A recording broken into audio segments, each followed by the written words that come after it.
Hey, John and Melissa. I am recording from my seat in the front row for Rite of Saturn, and as you remember, I took tickets for Rite of Luna, hung around and coached and sang in Rite of Mercury, and was heavily pregnant working with the cast in Rite of Venus. Since then, both life and work and travels have intervened, but you have had my heart every step of the way, and love you so much and have so much respect for your talent and your awesome work, and just want to wish you all the best in the next adventure. Bye. Hi everybody, Melissa here. It's hard to believe that we finally did it. We've completed all 7 of the Rites of Eleusis, and on May 1st, 2020, are releasing it in video form to the public. Lots of time now, especially in quarantine, to reflect on the last 20 years of this project and where to begin to answer John's question, like, how has it impacted me? What have I learned? What was the best memory? So many things I could say, and I'm going to just try to cram a bunch of stuff in to this little clip and see what I can remember off the top of my head. So I like in particular that in the unconventional order of things, the order in which we produce these, you can now watch the story top to bottom and see us grow younger. That's pretty cool.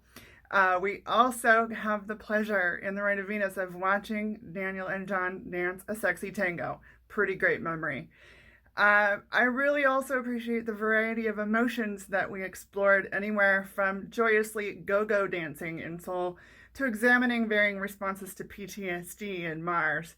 The repetitive refrain from Sunny, "Oh, John," as she tackled esoterically themed tempo changes and compositions for the viola pieces that she created for us. Marcos finally figuring out a way to give me fire that could respond to cues. Check out Rite of Saturn to see that. It's pretty cool. Ryan's incredible presence, incredible energy, and much needed assistance as my assistant director. And earlier on in lighting, Ryan has been a huge part of all of this and a connection that I'm really happy that we made. Having Mayonnaise to dinner, that's an amazing memory that will always stick with me, and being able to be a part of that scene, to be able to direct it and act in it, really awesome. All of our amazing stage managers through the time, and backstage crew, Kristen, Julie, Josh. I know I'm forgetting people. I know that there are so many people, it just would take too long to give a full CV of everybody's contribution and how much I appreciate them. Know that I love you. And saying that these rites had an impact on my life is a little bit of an understatement, because I can say truthfully that they have been my life for a long time.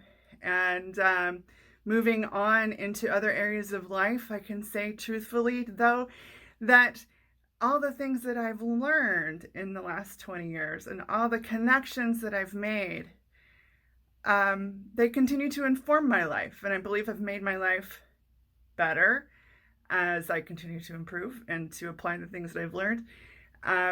So looking back, Rites of Eleusis ate my life, but they also gave me so much value and so much pride. And I really hope everybody has enjoyed the ride with us and is gonna go check out Saturn. And if you haven't seen the previous 6, do that too, because there's a lot of really cool material there that we're super proud of. Low budget, all labor of love, a community of friends coming together every 2 years to produce these 7 rites. So enjoy. Hi, I'm Pastor Steve. Oh, wait, no. I'm Daniel Christensen, and it has been my distinct pleasure to be involved with all 7 of the rock opera rites put on by John, Melissa, and the Elusive crew. When I think about the rites, what always sticks with me the most is that this was a constant in my life for more than 15 years. I mean, every single aspect of my life, from where I live to who I'm partnered with to where I work, everything has changed. But these little contained balls of chaos that with a musical score that we put on that always seemed to run on the ragged edge of disaster, and every single time we come out smiling and shining. That has filled my heart more than anything else I could ever ask for in a theater production. I mean, I was in London in 2016, and the first thing I did, okay, that's not true. The first thing I did was go to the castle where they filmed the Rocky Horror Picture Show.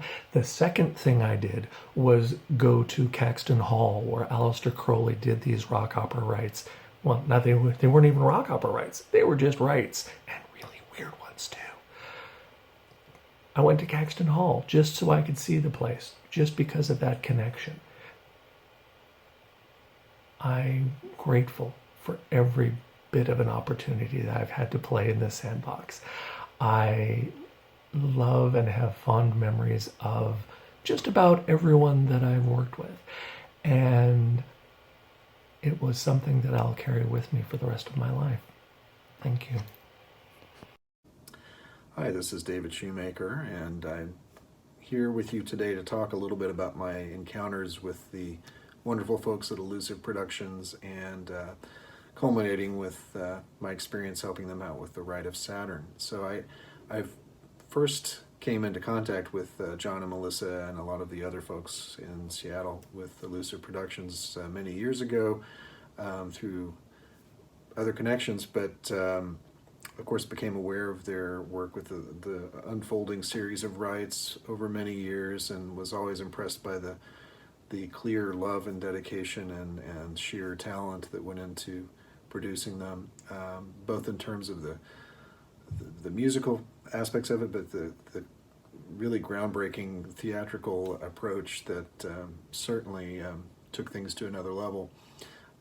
So I followed the rites over the years, and then when it came time for them to do the climactic Rite of Saturn, they asked me to do the introductory talk for the opening night, and I was flattered and excited to do it. I had been working with the folks also for the video on the Gnostic Mass a couple years before that, so was excited to do some more collaborative work with them. So gave some thought to what to talk about with regard to Saturn, and my thoughts turned to how to work within the restrictions that life sometimes throws at us, and still maintain a place of centered creative response to those challenges, and kind of appropriate for this pandemic moment when we're doing things like having videos about this instead of talking about it in person together. But needless to say, it was a wonderful chance to get together with the folks again, and on opening night there in Seattle, and see firsthand in person for the first time one of the rites unfold. So it was a thrill and an honor to be involved, and I'm sure they're going to need to write 7 more planetary rites about planets we don't know about yet in order to continue producing these for another 20 years. So there you go. John, Melissa, everyone at Elusive, congratulations on amazing work, well done, and best wishes going forward. What up, what up? It's Josh Kibbe here, or Cabonafide, and I'm just jumping on here to talk about the upcoming release on video of the Rite of Saturn. Aleister Crowley's The Rite of Saturn, a rock opera. Yes, I'm in 2 rock operas.